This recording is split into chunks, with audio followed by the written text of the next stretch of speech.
Welcome back to Daybreak on the 16th day of February 2021. My name is Sam Gitukuna, just in time for the news review as we get to look at the situations of what's happening in the country.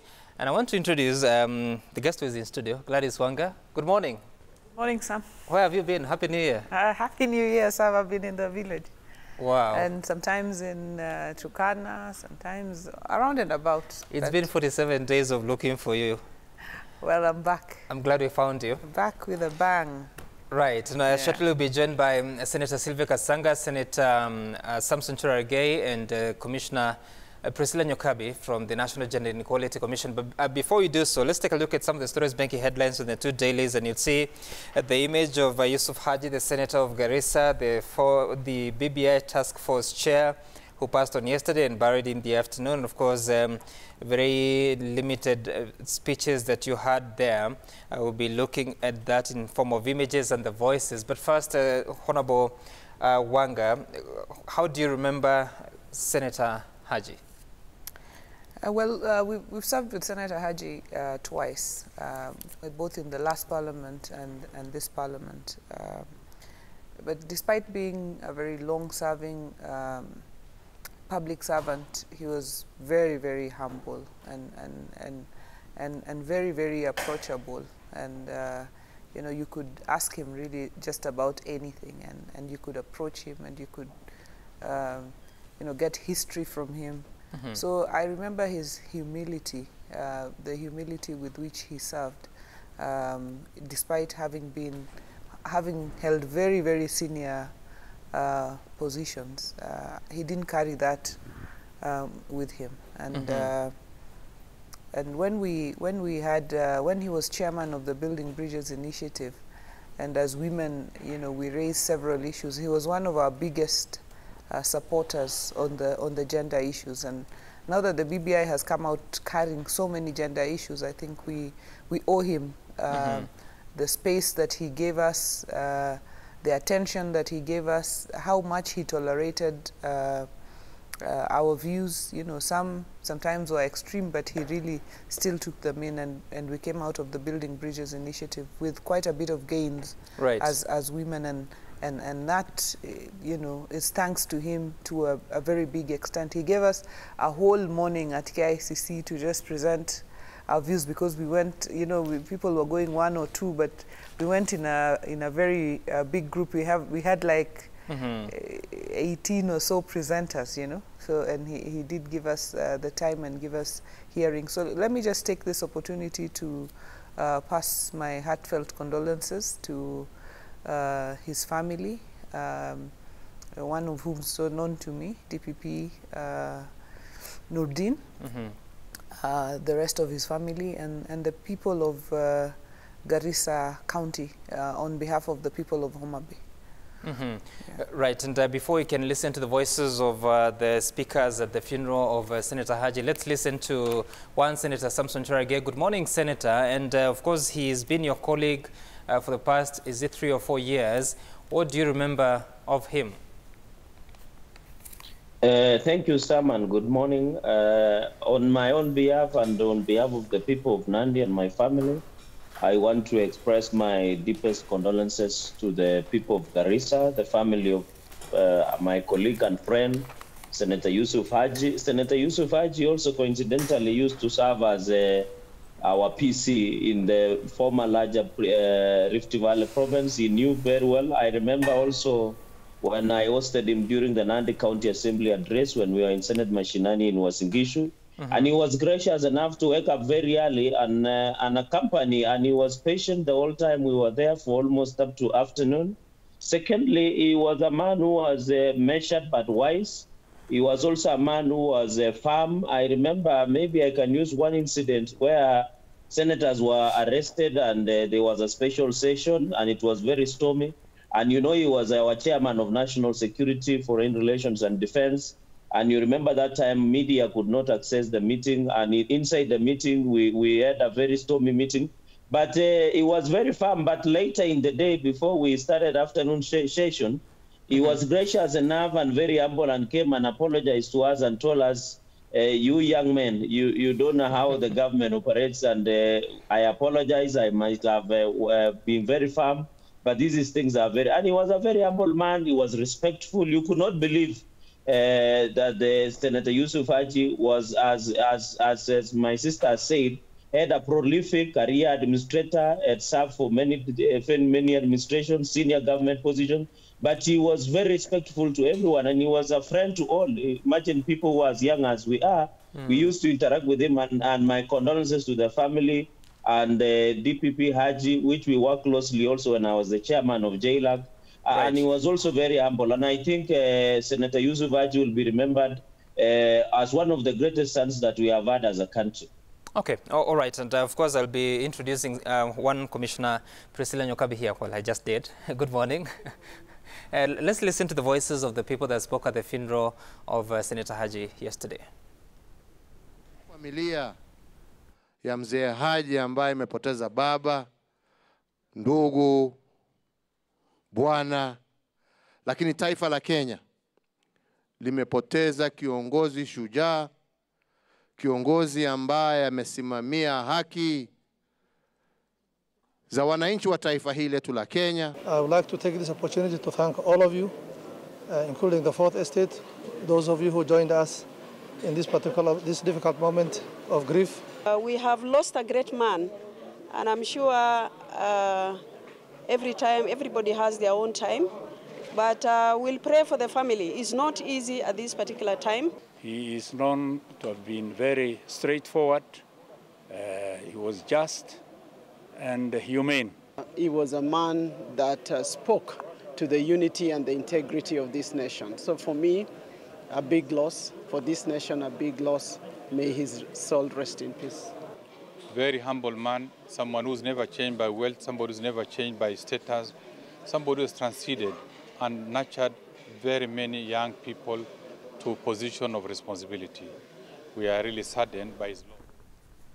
Different leaders there mourn the passing of Senator Haji. And Commissioner Priscilla, your thoughts about Senator Haji? Expressing the sadness with the country, but also the slight embarrassment at our age. I mean, Senator Haji was 80 years old, had a clearer vision about our country than some of us in our 40s and 30s.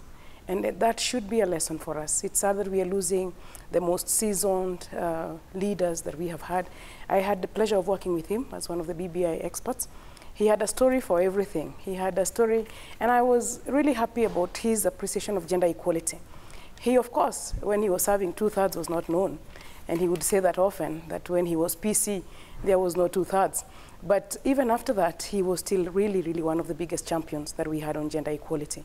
And a lot of what you see in terms of gender equality in the BBI was courtesy of his leadership and courtesy of the many stories, courtesy of the wisdom. So sad for the country, but lessons for us.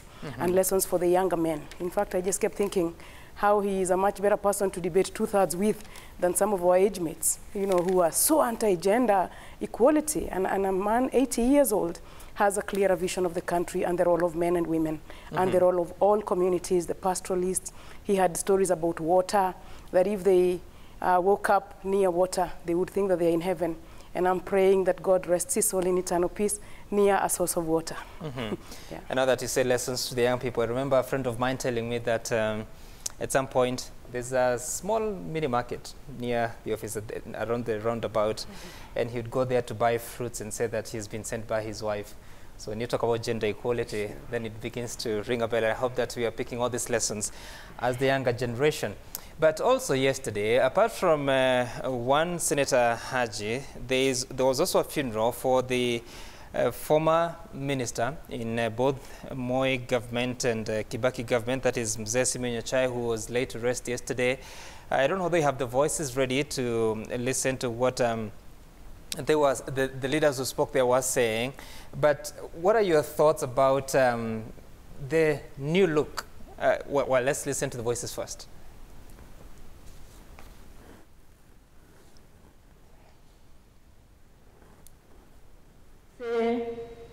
For better or worse, the better for me was much longer than for worse.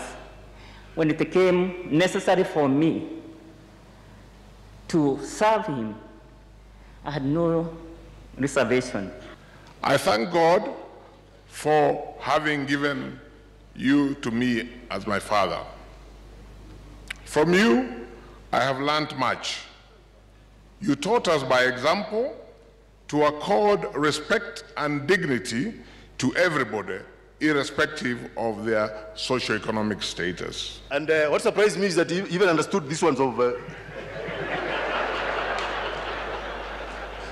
Kuna moja alininua, I mean, I've always wanted to go up, I've always wanted to go up in life, but not that way. Polygamy is not so bad. Growing up in a polygamous home, especially where you have a strong man, a strong father who treats everybody equally, gives them equal chances, equal opportunities, then you won't go wrong. We all have heard about the fact that we come from a polygamous family, but we all traveled by bus here together as one family. He would take us for a ride, and he would play his beautiful music, which was Kenny Rogers. We have considered it fit to rename this stadium the Simeon Yachai Stadium Kisii. We will allocate an additional Kenya shillings 150 million to the county government of Kisii. All right, of course, that is what President Kenyatta announced, that the Gusii Stadium would be renamed. There will be financial support to improve its status. But when you look at this, of course, Nyachai would have been 89, 5 days before his death, or rather, what am I saying, after his death. And Senator Haji was 80. You look at them, and there comes out that aspect of very strong at family level, very strong in public office and whatever they were able to do. What are the challenges that we are facing as the younger generation, but yourselves as the younger leaders, and what do you think you're learning from this and you should be taking forward? I think, you know, both for Mzee Nyachai and Senator Haji, the family aspect is very, very strong. And I was very challenged when they said that the children said at Nyachai's burial that he was always there, he was always home for dinner. And I also, you know, took into advisement, and I hope the younger men had, when Mama Grace said, you know, young men, take care of your wives, you know, because when time comes for them to take care of you, then, you know, they will be there. Then there was also the whole discussion around polygamy. But the rider was, if you have a strong man, you know, because you can't just, because today, these days when people get into polygamy, they just lean on one side. They forget about the other families, and that's why you find people coming out saying, oh, even me, I was a wife there. But, you know, without recognition, without putting it all on the table, saying, these are all my... So I think the younger generation have some of these lessons to learn. Straighten up your family. It brings up a lot more respect. But I think some of the things that were said at the funeral around, you know, these people having served diligently, faithfully, with integrity, you know, and you had, you know, some of the statements that, you know, for you to be a successful civil servant, you don't have to steal, you don't have to have all these scandals following you, you know, coming after you, for you to be successful. So I think it gives faith, it lends credence to public service with integrity. Yeah. And Commissioner, what has changed over the years, between the years when the two gentlemen served under the Kenyatta leadership, Jomo Kenyatta, when they were provincial administrators? What has changed between that time and now that you can see them so patiently waiting, serving in the public service, then transitioning to politics and appearing to do quite a diligent job? And today? Well, I think many things have changed, especially around the values that we now hold dear. If you look at the lives that they led, very value-laden lives. They believed in hard work, they believed in diligence, they believed in love of the country and service to the country. In fact, now I think it is much more what can I take from the country as opposed to what am I giving the country. And it's really a challenge to those of us who are living in this day and age as to what it means to build a country like the one that they have built. I think a lot of us are actually busy destroying this country as opposed to building it. The values of tolerance, the values of family, as we see. I'm not a big fan of polygamy myself. I guess the economy has also changed. I don't know now whether you can manage 3, 4 wives with the hard economic times and COVID challenges. This might be time for one wife now. But you know, love of family. Equality they would be working hard. That one we don't want to copy. That one we shouldn't copy from them. But the idea about the children that they have brought up, again, offering the country really good leaders and good service, it means that they taught them responsible citizenship. Well, a bit of it you see in the BBI in terms of the national ethos, like particularly that responsibility clause, is our attempt at recapturing those values that we seem to have lost. So that when you become a lawyer of our country, it is so much, what are you offering with your law degree? It is not what are you taking and what are you making. That's part of the story, and it is important, of course, to earn an income. But it is much more important, how do you serve the country with the knowledge and the diligence that you have, and of course, whether we can maintain. I told you about Mzee Haji. We would have sessions at 8 a.m. He sometimes would be the only person in the room, you know, like twice our age, and arrived earlier than most of us. It used to be really like, you know, God, what can we do? God, what are we doing wrong in this day and age? Why don't you give us the values that you give those people? And we are hoping that the lessons, luckily the funerals have gone well. I was very worried myself. Can you imagine people fighting in Mzee Nyachai's funeral? He would maybe even wake up and beat up people, but thankfully the events went well, no embarrassment, and that's how I think we need to maintain it. Civility, decency, decorum, you know, and just the right values. And we have it. We have it in ourselves to give ourselves that. They are products of the country. If they made it, I think we also can make it. Though we are told that 3 people, including Deputy Governor Josh Mangi, were arrested on suspicion that they were going to cause mayhem in that funeral. But Senator Cherargei, allow me to ask you this, because you look at these 2 gentlemen, when they were in their 30s, they were busy careers, civil servants working that provincial administration or their way up. Yourself in your 30s, you're already into politics. Are we missing something? That for them, they started with civil service, then politics. Yourself, you started with politics. What will you do after politics? I think, of course, I'll become a very good pastor. What I can say at this time is that Nyachai and Haji were people of the same generation, and of course, they were career administrators. We have people who also went into politics when they were very young, many of them. But at this point, what noted that Mr. Simon Nyachai, 2 things. One is that you don't have to wait to be given. And you saw when I read this the other day when he died, I think somebody shared something, and I read about him that he started on his own from Posho Mill. Although he was working as a civil servant, he had what we call side hustle. He was able to work as a career administrator, but also run a Posho Mill, run a bakery.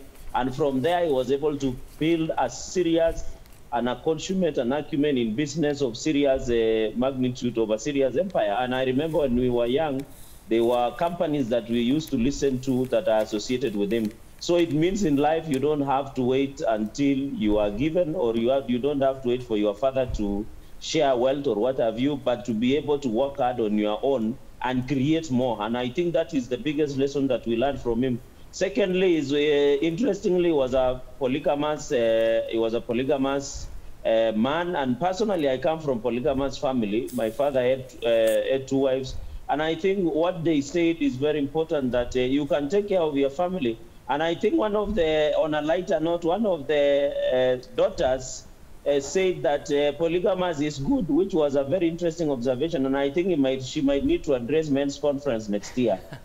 Thirdly is that what is important in life is what that the wife said, that for us young men, we need to invest in our wives, because when you invest in your wife, they will be there to take care of you.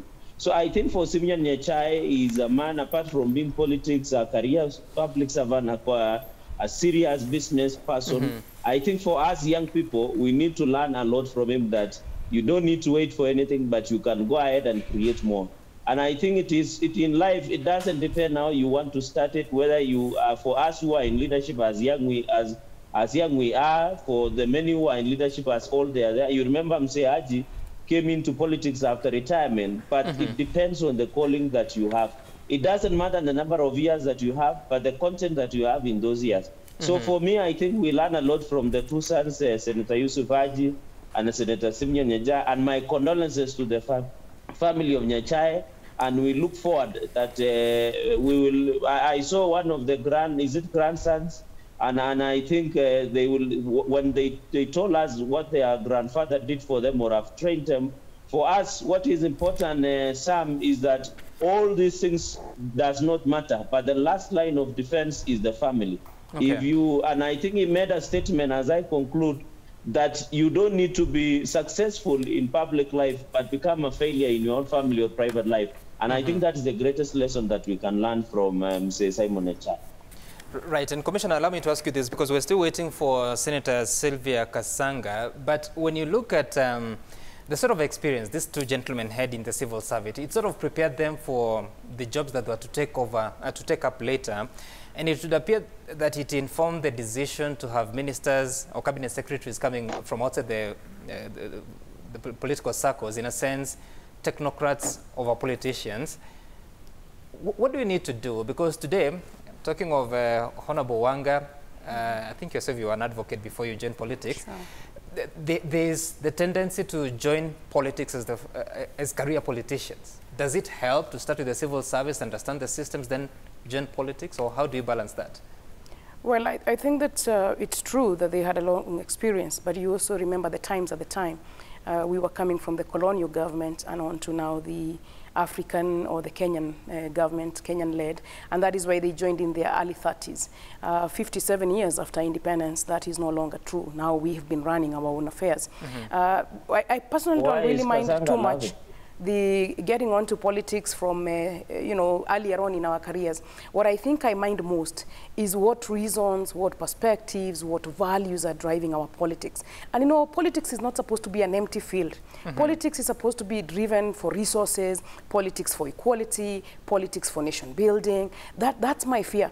And I suspect that that is a skill, that is training. So maybe what we can do is, once people get onto parliament, how strong are the induction courses, how strong are the lessons, how much do we internalize the books that they write, and not just here in Kenya, you know, Benjamin Mkapa, Mandela, you know, we have a bit of lessons. So it's not so much age, it is, I think, so much a value. There is something we are missing. There is a value, kuna kavalue, tunakosa mahali, and that kavalue is what we need to get those values in the current political context? It is possible to get them, and it is also possible to calm down in our politics, understand an issue or pick up an issue, health, water, education, because if you look at their careers, the reason why they are standing out is because they had a single line. Mzee Haji was an administrator through and through.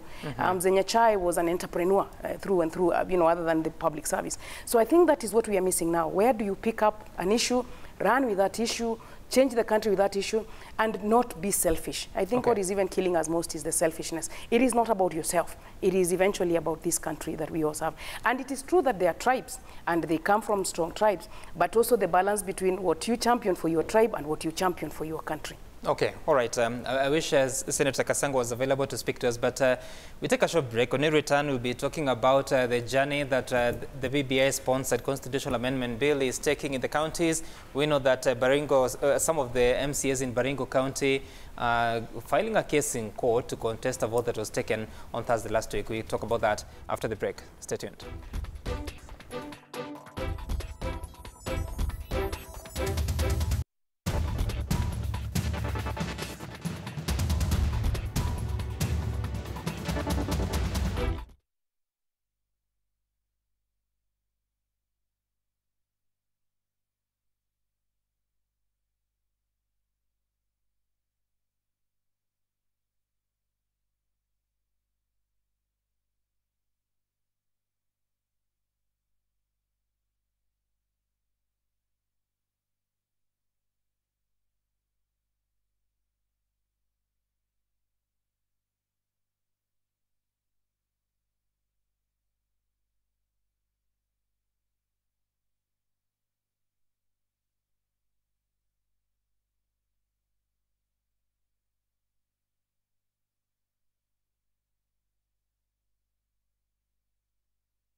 All right.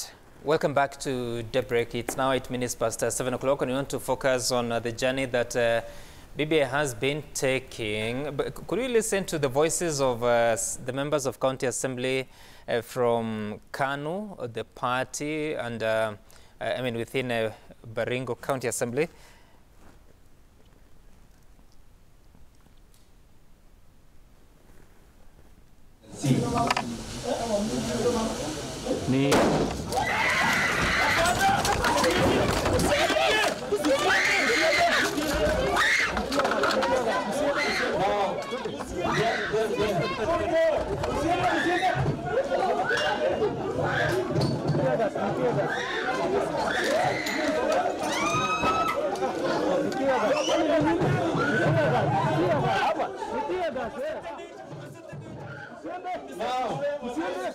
Now, can I get from the detailers?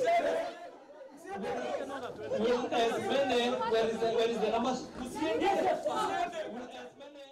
Of those honorable members were not the views of the people of Baringo. People of Baringo wants public participation, and that's what we want. Let these people say yes or no. What we have sought in the interim is for conservatory orders, because we have learned that the county assemblies have prepared a certificate already, which they have sent to the clerk of the Senate and the clerk of the National Assembly to be able to implement or act on the same. So we have sought for conservatory orders that, pending the hearing and determination of the petition, let the court conserve the status as it was.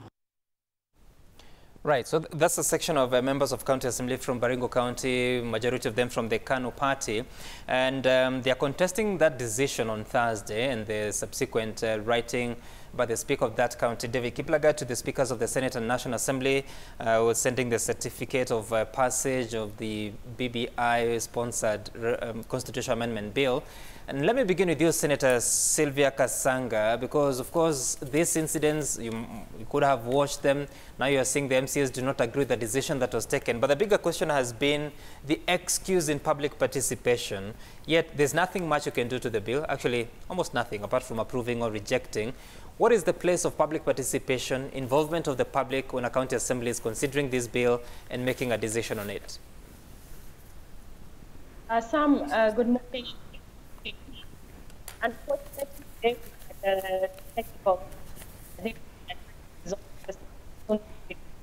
Senator Kasanga, I'm having challenges with your audio. Maybe we could try to fix that. But as we do so, let me get to Senator Samson Cherargei. What are your thoughts about the place of public participation in this process? I think parliamentary process, as per Article 118 on the legislative process, where public participation is one of the important processes. I think the public participation is one of the very serious features within the new constitution. And I think the public participation should be carried. But before you carry public participation, no one has seen the documents or the documents that the BBI document. Even if you go to Machinani and you ask people, have you seen that document? So first of all, the document of BBI must be circulated for the people to read before they do public participation. But one of the funny things, Sam, is that most of the people, county assemblies are doing public participation as a formality. You saw Siaya, is it Homa Bay, I think Kisumu, did even conduct a public participation. So it is shocking that an MCA of KANU from Baringo is demanding for public participation, yet they had opportunity of doing that public participation. And we have seen even county assemblies passing without the process of public participation. But what is important is that even as we look at Article 118 of the Constitution of Kenya 2010, where the public participation is now mandatory, we need also to now have a structured way. For example, under the public participation bill, and I'm happy that that decision of the High Court, where now the bills that are passed in the National Assembly must come to the Senate for concurrence before going to presidential assent, is that one of the bills that we almost lost because of that supremacy battle between the Senate and the National Assembly was the public participation bill, which was a Senate bill. And we hope that when that bill comes to full fruition, we can now use that public participation to have a constructive and a structured engagement on how to do public participation. Public participation does not mean you buy soda or water or bread and tell people and give them stipend and tell people now we are passing this and people just say amen. I think public participation still has a long way to go. The County Governments Act has tried to bring up public participation. It is now a constitutional requirement. And I think that is a very serious argument when you have a court case where you are challenging on the aspect of public participation. But on the issue of Baringo, of course, the information I have is that the MCAs did do a public participation. And you have said the constitutional amendment bill that is already before the county assemblies, there is little or not much that can be done to alter the contents of that bill. So I think most of the county assemblies, but they should be approved. Whether people are participated online because of COVID, whether it was done physically, and all these aspects must be catered for so that the voices of the people are being heard before any decision is being made in our county assemblies. Senator Cherugei, you said that all bills coming from the National Assembly have to go through the Senate for concurrence. I bet you don't mean all the bills? You remember, Sam, when I was chairman of JLAC, we did move to court to, you remember we were challenging 24 bills where the National Assembly did pass and send to the president for presidential assent without the input or concurrence of the Senate. But the decision that the courts came back later to decide on is that any bill that had not been given concurrence by both houses must go through both houses before being sent for presidential assent. So that is what I mean when I'm saying one of the bills that we almost lost because of the issue of supremacy was the public participation bill, which was a Senate bill. And that's why I'm saying I'm happy now that bill will need to be republished, the process needs to be started afresh so that now it can be brought and we can have a law that specifically deals with public participation issues. That's why, Senator Cherugei, I'm asking, for the sake of accuracy, do you mean that all bills that are tabled before the National Assembly must always go through the Senate or those that are touching on counties? No, the decision that we already have by the High Court is that all bills, and you know, say the National Assembly used to tinker with the money bill aspect, but now, even if you look at the interpretation of Division of Revenue of 2013 and the other day of 2020, the decision by the High Court is that all bills must pass through the Senate for concurrence before being sent to the President for presidential assent. Wow. You are the lawyer here. Is that correct, that all bills that are processed in the National Assembly must go to the Senate? Not yet, not all bills, because the Constitution remains as is. So Senate remains in charge of matters that relate to counties, so the bills that touch on counties go to the Senate, and the money bill is originated from the National Assembly. But what has happened with the Division of Revenue Bill, the Supreme Court in its advisory has actually found that the Division of Revenue Bill, because of its implication on the county revenue allocation, must then also go to the Senate. So now there is a procedure around the Division of Revenue Bill, and then the other bills, the National Assembly originates national government, and then the county-based bills come from the Senate. But you know, we still have a bit of our bicameral processes are yet to settle. The matters came to BBI, but our bicameral is also very young. So I think let's nurture the bicameral in the sense of the 2010 Constitution. Money bill, National Assembly, county bills, the Senate. Division of Revenue and County Revenue Allocation, one starts from the House. Like now, the county revenue allocation is purely a Senate matter. And what are your thoughts about, because again, there's no framework on how...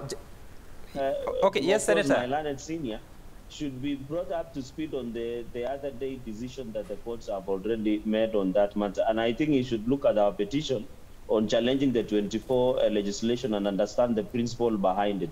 And I think the courts were very specific that although I don't contest that the money bill should originate from the National Assembly, but now the input must come from both houses. So I think that is what the decision that might. And I think I will share with her in the sidebar the decision that the courts have already made on that matter. I welcome that, but you remember that the matter has also gone up on appeal. So we have to wait for yet. But there are no stay orders. But the National Assembly did apply for stay orders, but they have never been given. So the decision, we take it as it is until any stay orders or even if a bill is ongoing, the stay orders were not given to the National Assembly. Okay, Senator Cherugei, do this. Just send me that decision. We will look at it at some time. But as we do that, I'll get back to you, Commissioner. But Honorable Wanga, your thoughts about Because at the moment, last week somebody told me that there's no marking scheme on how public participation is done. But is it an exercise in futility? A requirement in the Constitution that people can argue about?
The United States, when you go to the States and they have senates and national, there are still, 100 years later, there are still issues, you know, between the houses on what should happen and what shouldn't. But if you come to Kenya now and say every law must go to the National Assembly and the Senate, you will have a moribund, non-functional parliament. No law will be able to go through. So even as our courts interpret, and I'm happy that we have gone to you know, for appeal on the recent judgment, there will be no way that you can practically operate that way. Because, I mean, if your law is going to the Senate, you worry.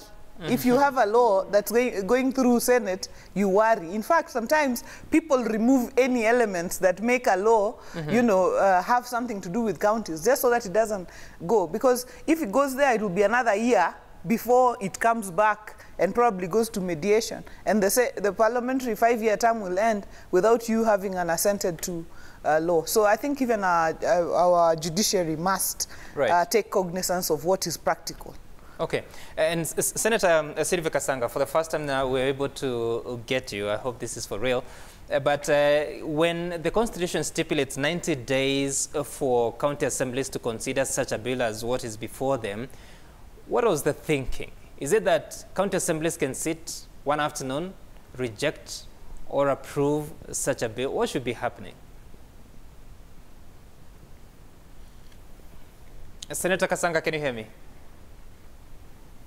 Sam, good morning. Can you hear me? Yes, I can hear you. I'm asking you the question. When the Constitution says that 90 days for county assemblies to consider and approve or reject, then a county assembly goes ahead to consider and approve or reject within an afternoon, what was required to be done constitutionally?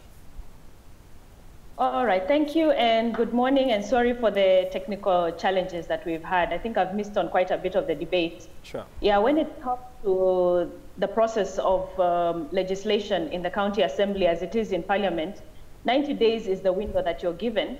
Whether you can do it in a day or two is neither here nor there, but the maximum days are stipulated as 90 days. So it is the expectation that the bill now should take the process that is required by law, which is an introduction, first reading, public participation, second reading, debate, and then third reading, and then it is finally passed by the county assembly and the members. So that is really why the 90 days is prescribed, so that now the county can plan itself and see what they can do about, moving it as is required by law. And I have to say that, public participation is fully entrenched in the Constitution under Article 118. And therefore, the county assemblies must attempt the public participation. In fact, not just attempt, they have to do the public participation. They have to take the views of the people. And in as much as we know they cannot change the clauses of the constitutional amendment bill as it has been done, they can take a collective view of the people, and then as they go back and debate, they can use that as part of their background in their debate. That's what we do with all bills. When the views of the public come, they are considered at committee and they are considered by the House. So the opportunity for Kenyans to participate is still there. And in as much as we know that the process of BBI and constitutional preparation was meticulous, as you saw the late Senator Haji, we missed him in the House because they were going around the country collecting views in the first round. After their first report, they went again to collect further views based on the first views that were done. So a lot of already public participation has been done on the bill. So what is remaining can be done in a form of a collective view. But I don't think it would be constitutionally correct to skip the public participation aspect of any bill whatsoever. So it is just a question of how the House organizes itself to answer the question. Right, and Commissioner, that if county assemblies are as efficient as the 3 counties that have already approved or the 1 county that has already rejected, they can go ahead and do this in one day. And remember that many Kenyans from different polls are saying that they're not aware of what the content of the BBI is, apart from what they hear on TV, radio, read on newspapers. So one would think that this would be part of that process of sensitizing the public. What are we missing? No, I don't think we're missing anything for this step. And there will be this public participation, but I think what we are probably missing is civic education. And the country still needs to invest in civic education, and that will come. So the step that the assemblies are involved in now is the legal process of considering the bill as required by the Constitution. And that is the public participation that they're doing right now. But I think that for the purposes of the public, we might need another phase of civic education, just understanding what is the content of the BBI bill. But then the awareness that is being promoted by the public participation is also good for the eventual decision making. Remember that the public will have to make a decision in the referendum, sort of yes or no.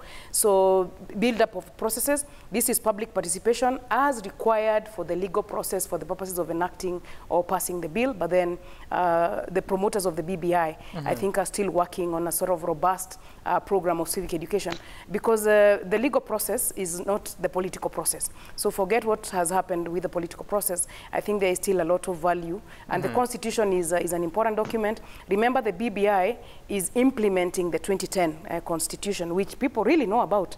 Everybody in Kenya, even my own grandmother, knew that tunapitisha katiba in 2010, and I mean, she was old, but alikuwa anajua kuna katiba inapita. And, so she knew the content. She knew important parts for herself as far as Nyeri is concerned. So I think the same thing has to happen, because you also need very high legitimacy tests for the BBI. So let public participation go on. I think the county assembly should do their best with the public participation, but then have another phase of a proper civic education for the purposes of Wanjiko making a decision on whether yes or no, and just making sure that, because if you look at the BBI, for example, the question we had on bicameralism, you will actually see a sharper focus of now Senate and the National Assembly. The reason we have Senate in our country is devolution. The day we don't have devolution, we don't need the Senate. The reason we have Senate is devolution. Senate is our house of the union. All the 47 counties are equal, and that is where we protect county interests. The National Assembly is the legislature in the traditional sense of 3 organs. It is the house of equality of the vote. And you will see in BBI that clarity. That is why in the Senate now we have 1 man, 1 woman elected across. Lamu with 150,000 is equal to Kiambu with 2.4 million, because every corner of the country is important, every county is important. But when we come to the National Assembly, here it is 1 member of parliament for about 132,000. This is the house of equality of the vote. So I think even after BBI, we will continue sharpening the line. There are some countries where the Senate is the upper house to correct the lower house. That is not our jurisdiction. Our jurisdiction, the Senate, is to protect county interests, and we want devolution protected. And I think it's just sadly that our Senate has refused to concentrate on that function. Like now with 35% of resources, really Senate should go and protect 35% of resources that is going to go into counties, and not fight with the National Assembly for jurisdiction. Sometimes they say that they are not giving the required resources to be in a position to oversight. Don't need any more. The point Honorable Nyokabi is making is a very important point, because the Senate continuously tries to cling on national functions, you know, functions that should ideally be done by the National Assembly. For example, when KQ you know, had issues, Senate is inviting KQ. Senate is inviting national security organs. Senate is what for? Yet we don't even have laws to guide us on how to replace deputy governors. I mean, devolution is suffering because Senate is not focusing sufficiently on guiding devolution. But sometimes they say that the people that are affected by these institutions live in the counties. Senator Cherargei, I want to give you an opportunity to respond, because you're a senator, and the 2 leaders here are saying that you've not been as focused in executing your mandate as per the Constitution. What's your take?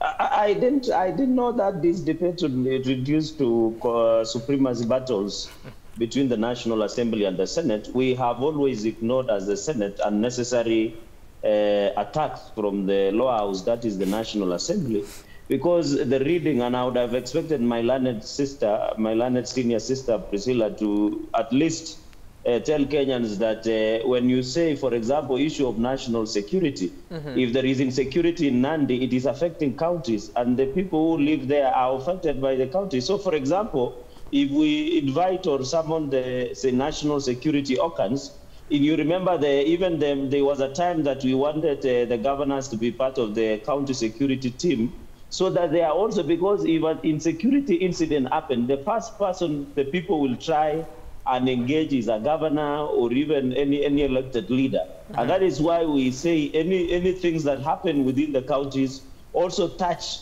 You know, the way my sisters are discussing and telling Kenyans, it's like the counties are outside the country. Counties are 47 counties within the country.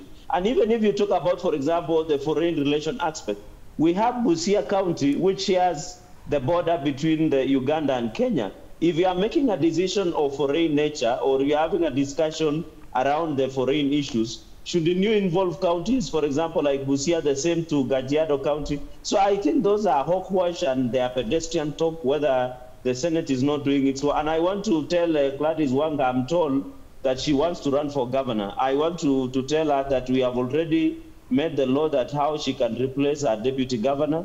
We have done the devolution. In fact, and I want to make these Kenyans know, most of the pro-devolution laws are stuck at the National Assembly because the National Assembly are too busy on allegations of taking 10,000 in toilets, because if they were working and ensuring that pro-devolution laws are being passed, if you look at all these laws that we are passing, then most of the laws that are meant to facilitate the issues of devolution is the National Assembly. You remember also one, as I conclude, is that the people who have gone ahead to always fight the increase of allocation to counties have been the National Assembly. You remember when we have always passed, you remember the division of revenue last time of 2020, our Senate colleagues had to work out because the National Assembly were refusing to ensure that more resources are allocated to counties. So what are they telling Kenyans by saying Senate is not doing their job, yet they are becoming the obstacle in the success of devolution?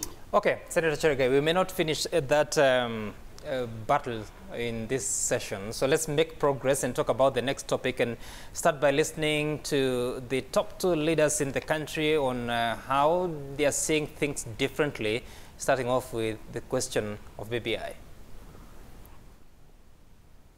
Mtu. Lakini tunaona ni vibaya sana wengine wakidanganya wenzao ati hii BBI ni Uhuru, hii BBI ni Raila. Raila hatapata hiyo basari, Uhuru hatapata hiyo basari. Ni wewe. Ama ni namna gani? Si ni kweli?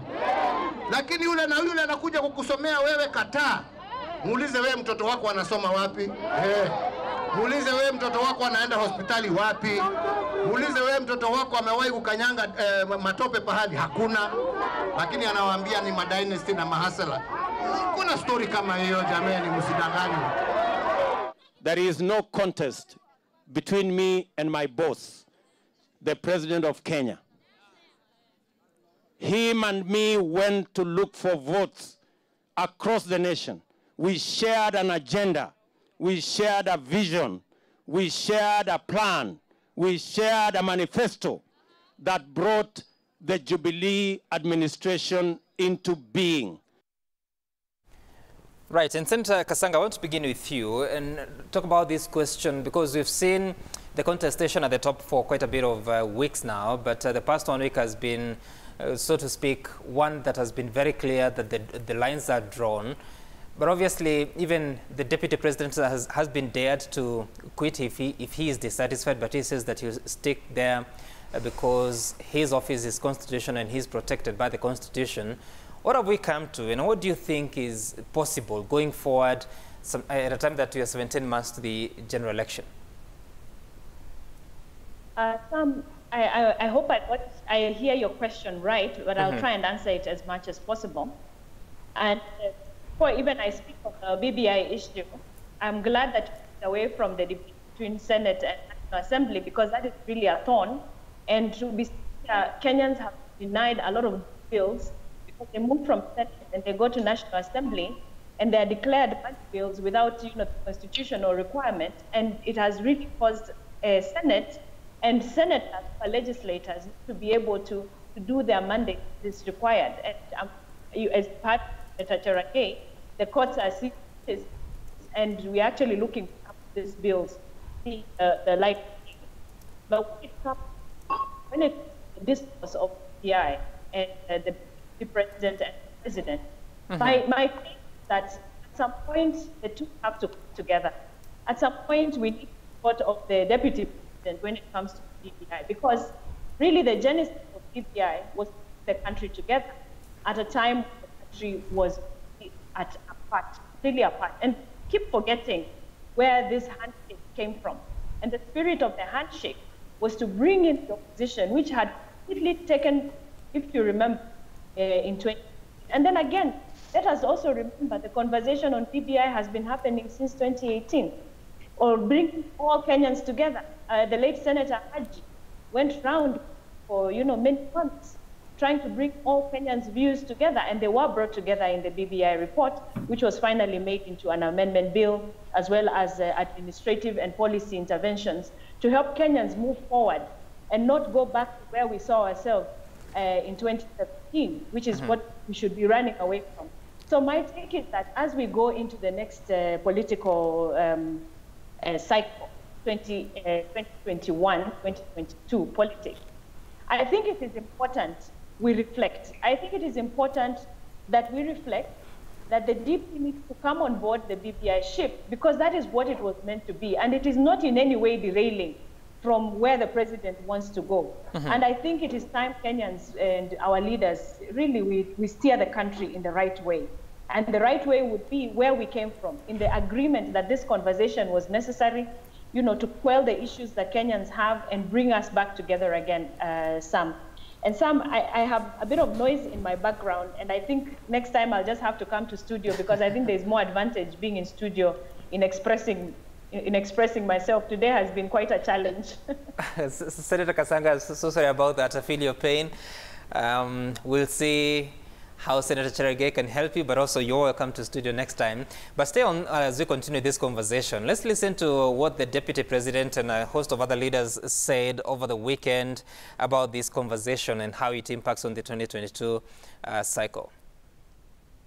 To mimi nataka tuulizane na tusifanye makosa, ni kwenda kutafuta watu ambao hawajui hii plan ilikuwa imeundwa namna gani. Mtu ya kitendawili atajua mahali Ndonyonjeru iko. Mtaenda kutafuta mtu ya kuja kuanzisha kufundishwa, ama mnataka mtu wako hapo tayari anasukuma kazi inaenda mbele? Na rais mwenyewe ndio alitupanga. Akasema yake 10 na 10 ya nani? Tugari tuko kwa hiyo mpango. Tungetaka rais wetu a relax. Na tunajua you train agents wa yes.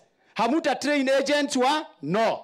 We are not going to waste our 2 billion or 5 billion fighting you. Because already tuko na njia yetu mbele. It is not about BBI, it is about 2022.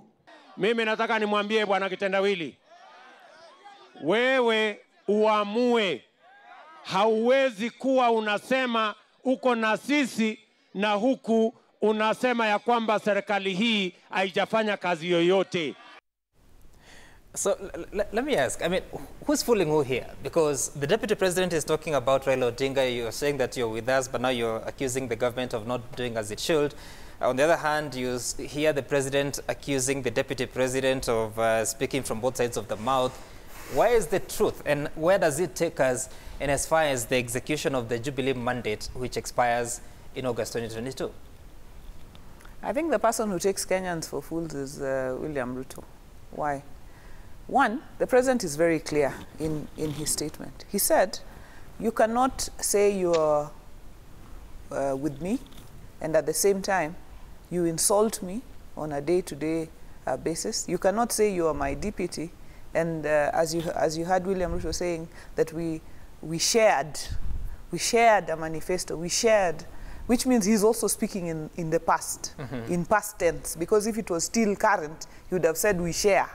But you know, now he's talking like what happened in the past. So William Ruto is Uhuru Kenyatta's principal deputy.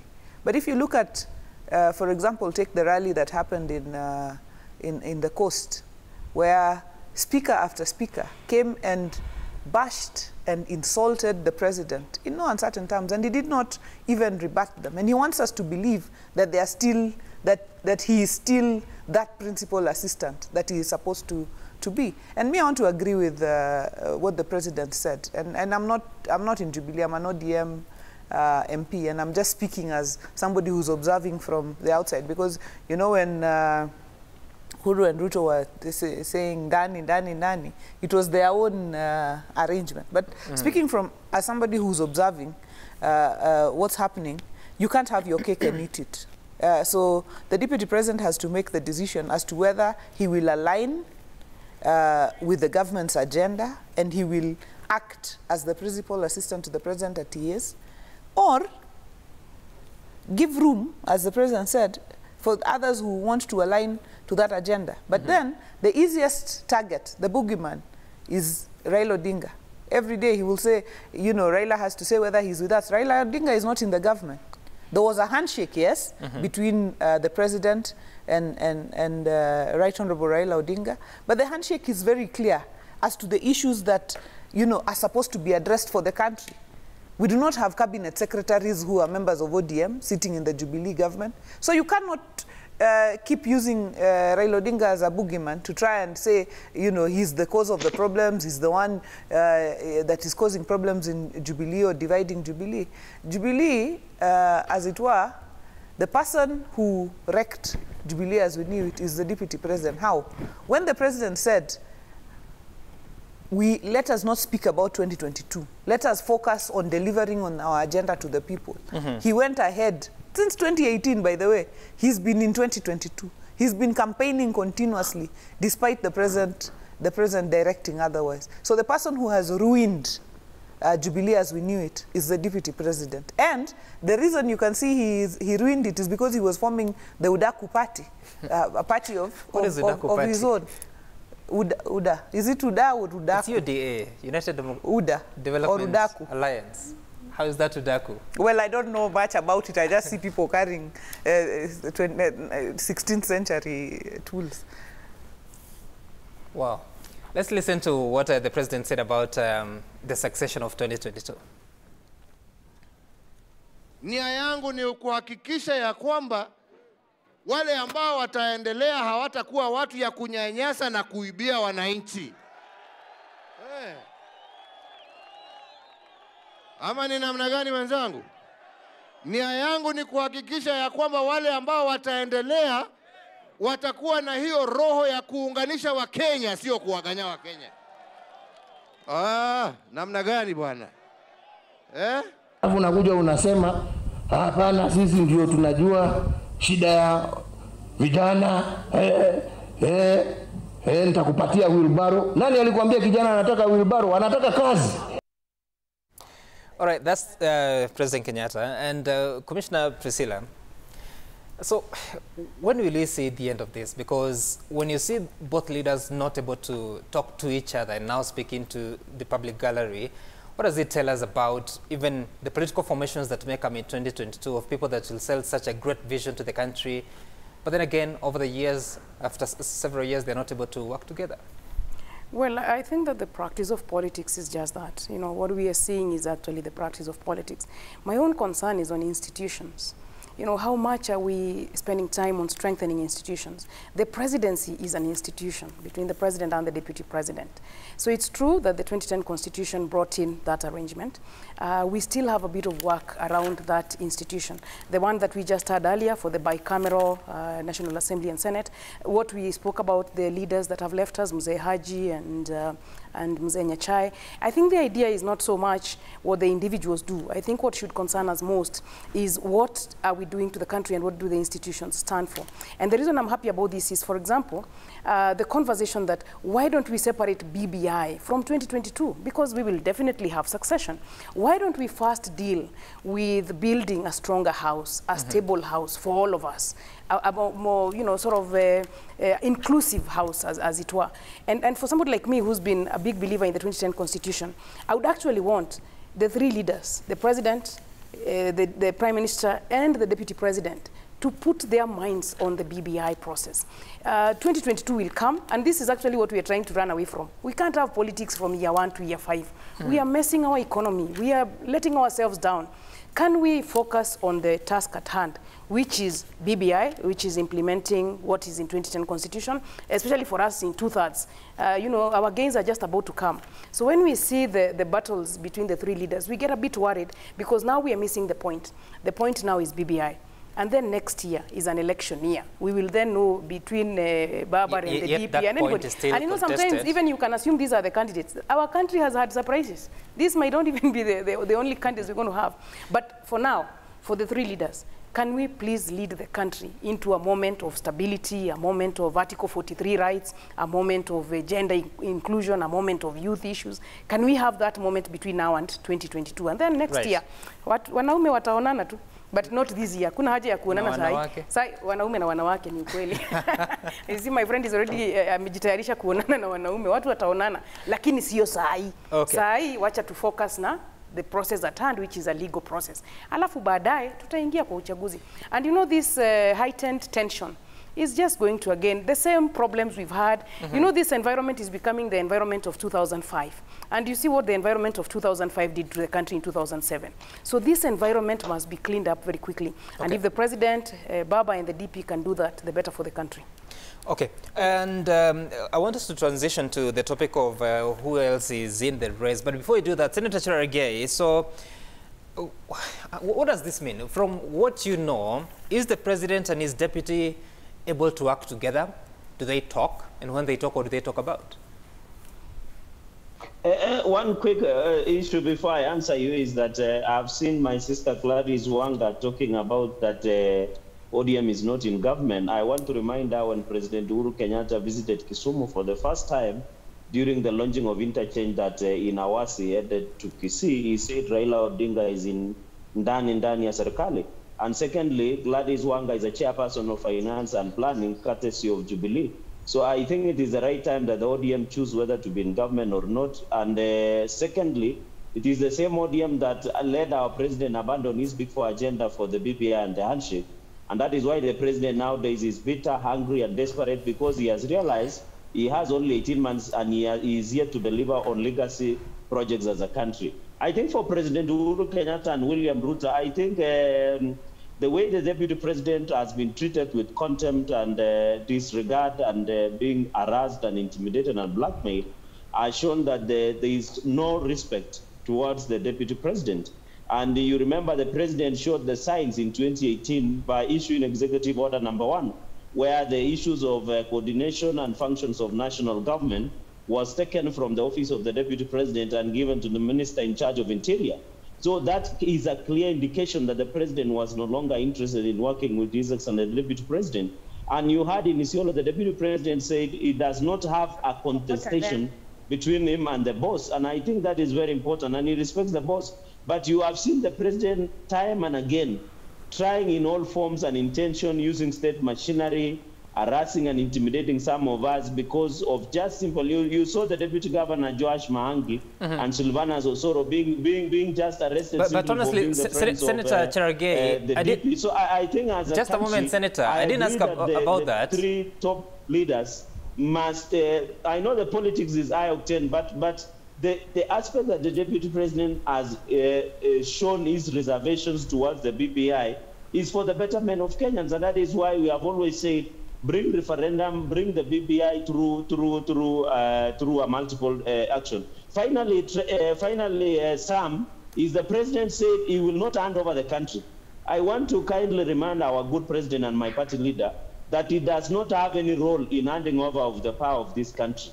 The people will make a decision, elections will be done. Any person who Kenyans will choose, he will no longer have an option but to hand over a person to the power. So the president should be honest with the country, whether he wants to micromanage handing over or he will allow Kenyans to do an election.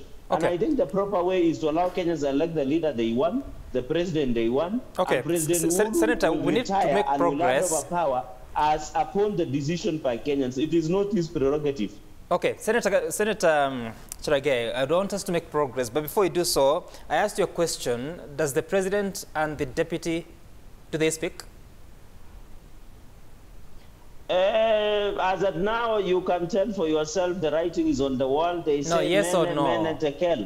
And I think the president has shown contempt towards his DP. And you no, can see I'm not asking about the explanation. Senator Cherargei, I'm asking you a specific question from what you know. Just comment about what you know. Do the two speak? Yes or no? You know, I can't deduct because, you know, whether they speak in private, I don't know. But in the public, of course, the body language shows that the president has his own heart elsewhere. And okay. Of course, all right. I can't speak on the issue of the private. That's fine, Senator Cherargei. I just want to correct that you said that Executive Order of 2018, I think it was in January 2019, that made Cabinet Secretary one Dr. Fred Matiang'i, the chairperson of the coordinating committee. There's something that Cherargei has said. Very quickly. And this is a misleading statement. I had the Deputy President also saying it. That because Honorable Gladys Wanga is the chairperson of Finance Committee, therefore ODM is in government. Parliament, you know, in the 2010 Constitution, where we have separation of powers, Parliament is not part of the executive. In fact, Parliament in its entirety is an oversight body. And therefore, when committees sit, by the way, nobody defines who should be elected to chair that committee. The committee makes a decision. The person can be an independent, the person can be from the minority, the person can be from the majority, because all members of parliament are entitled to oversight Parliament as a whole. Honorable Wanga, while really, that may be true, we know that before, the fact that before the handshake, ODM was not able to the fact that honorable, business. You know, Senator, just hold on. Honorable Wanga is making a point. She's the one who tables on behalf of the government or the majority leader.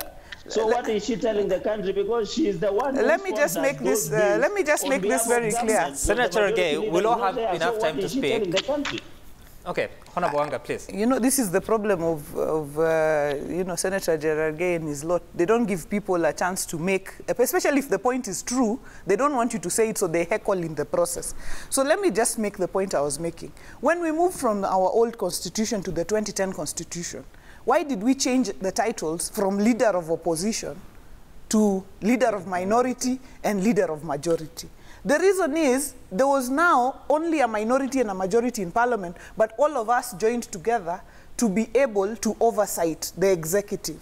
So there is no opposition or government. There's only majority and minority, but parliament as an arm of government oversighting the executive. But Honorable Wanga, and therefore, just a moment, we know that in the first term, most of the committees were chaired by members from the Jubilee side, or the government-forming party, and the opposition or the minority was only chairing the oversight committees. But now, with the new arrangement, that's why there's that perception that ODM has joined government. So that is a wrong perception. The fact that we have a handshake and now we have some agreement so that some members of ODM can also chair committees does not make ODM be in government. Okay. Because this is only a majority. Committee chairs are elected by committee members. By members of a committee. So it is just by chance that majority of committee members were Jubilee, so they elected Jubilee chairs. Otherwise, Jubilee members, even then, could have elected an ODM member. They would have, it is purely a parliamentary because process. They used to have a slight majority. I want us to make progress to the next conversation, and that's about the 2022. We're looking at the state of the race because there's a new entrant. Let's listen to what he says. Experience will start in my home area in Western Kenya for the next few weeks. Consult, seek advice, but also seek blessings. On the basis of this, I'll come back to the national stage where I intend then to formally declare the start of a campaign to seek to be the 5th President of the Republic of Kenya. So it will be very nice if you have served in government at ministerial level or deputy president level or whatever senior level. You don't only run on promise, you run on record. Waambie watu, this is what I've been doing while I've been in government. Vote for me because you want more of what I've been doing. That is running on record. Right. Senator Sylvie Kasanga, that's the latest entrant. Mukisa Kitui, the former Secretary General at UNCTAD and also former Cabinet Minister on Trade and Industrialization in the Kibaki years. What are your thoughts? Is it time for a different voice, or is it, will we be treated to the same faces that you've seen in the past few elections? I quite hear that you played. Sorry, I can't hear the debate that is happening in studio well. Senator Kasanga, speak through your mic. We are not able to hear you clearly. Yeah, I'm really trying to. Today's been such a struggle, Sam. I didn't quite hear the clip that you played, so I didn't quite hear what it is. No, it's about Mukisa Kitui. But I could hear Mukisa Kitui. Yeah. You're asking as to whether he's the man that we need in the country. And Sam, I will just say that, you know, politics, this is politics now. And yes, he may come with a worldview from where he was serving in his station in the UN. But we have our local setting as well, and we will wait to see how he is going to settle into the local setting. Because in the end, it is about customizing our politics to our local needs. So we'll be looking forward to that. And of course, you know, a lot of us also have interests. You know, my party leader has his interests. So of course, you cannot put that aside. And, you know, we are ready to battle side by side. Even us in Wiper, we know what we have to offer this country.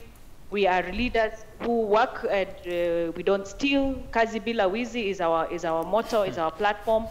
And we are committed to change this country and give Kenyans what it is that they need, because we know what they need.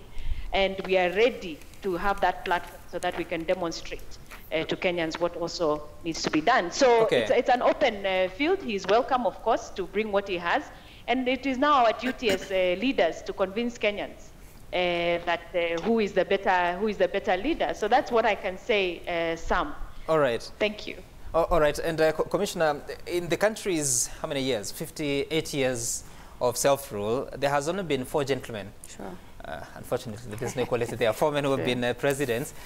And now there are so many, including one Musalia Mudavadi, who has previously declared interest. Kalonzo Musyoka has declared interest. We don't know whether Raila Odinga, the party leader of Gladys Wanga, is going to run. He has been non-committal. We don't know about Moses Wetangula. But all these people fighting for it, including DP Ruto, there will only be one man. Is it time that the moderates, political moderates, but also new entrants, the technocrats in the stature of Mukisa Kitui can now get a chance the top hill? Sure, I think there's sort of a good chance around a bigger pool of candidates from which to pick the president.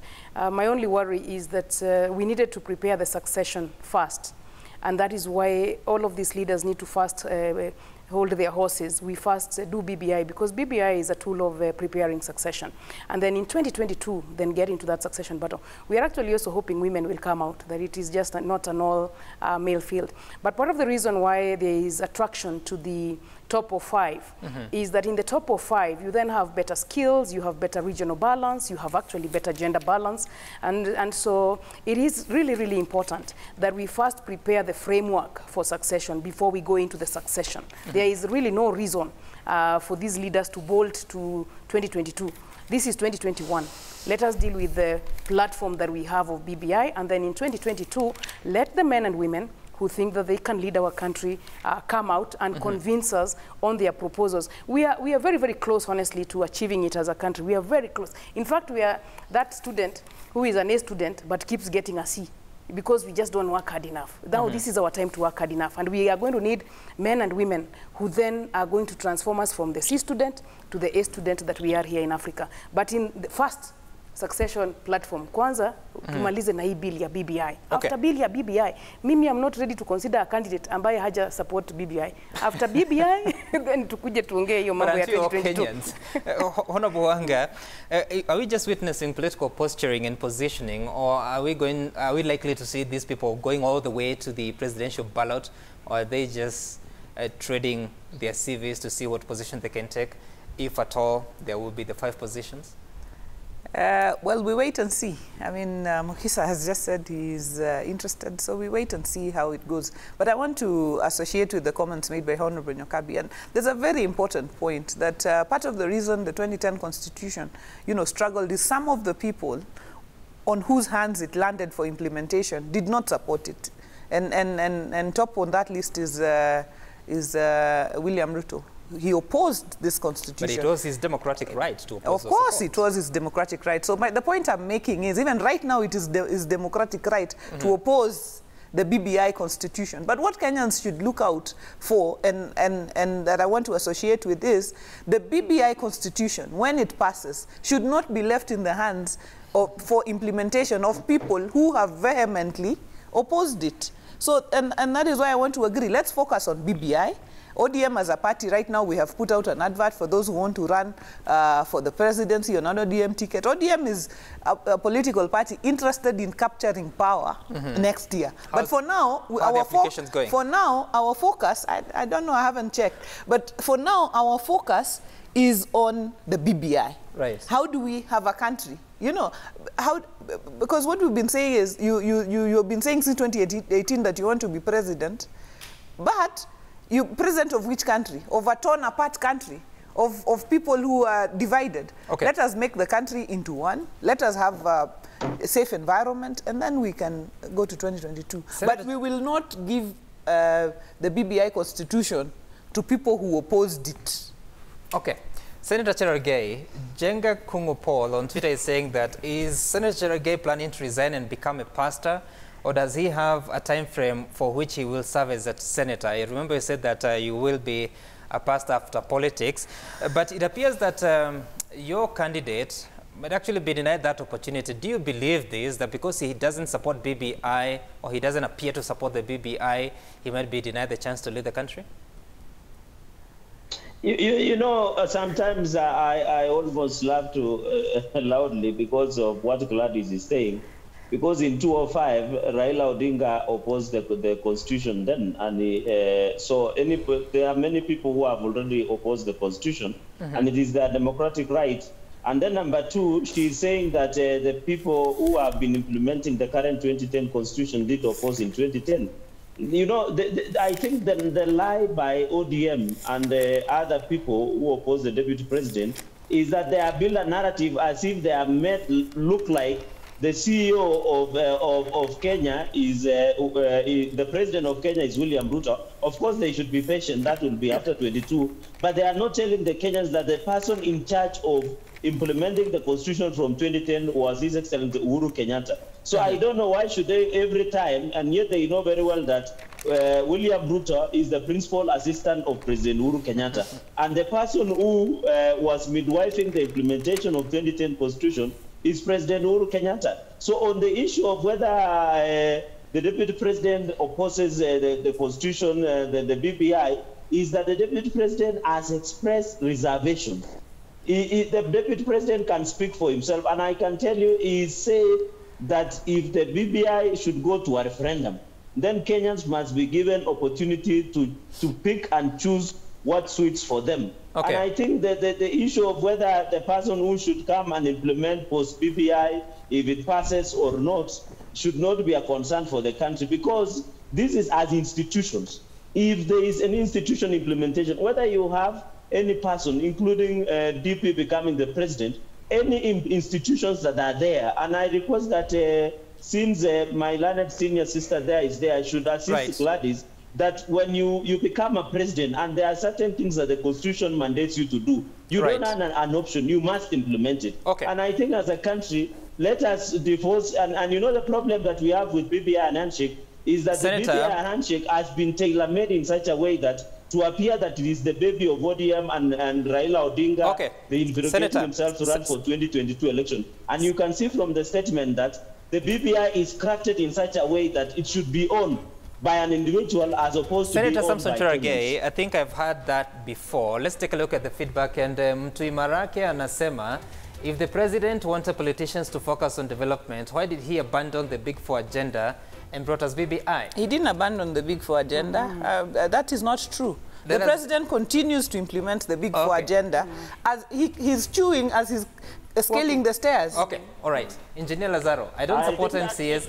Right. Senator, let us read the feedback. I don't support MCA's demands in exchange of BBI support. Anyway, BBI opponents might instigate hooliganism in most Mount Kenya county assemblies if something is not done to the Baringo one. We don't know whether action will be taken.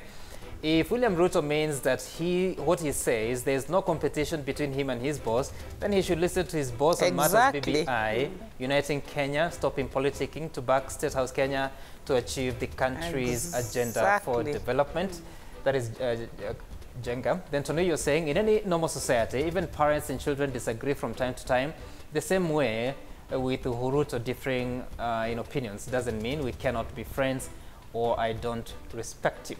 Then, Honorable Otieno Ambala, the chances to serve in the public administration is limited, hence no experience gained by the younger generation. County assemblies are failing in their leadership and instead shifting their concentration to the 2 million grant with a standoff in the health sector. Those are your views. Thank you so much for that. Honorable Gladys Wanga, Commissioner Honorable Priscilla Nyokabi, Senator Samson Cherargei, Senator Sylvia Kasanga, apologies for the technical hitches you experienced. We'll make sure that next time you'll have a better experience. But that's our time here.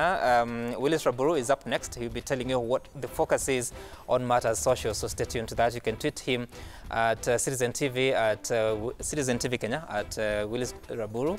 The hashtag to use is The Break. Bye for now. My name is Sam Gituku.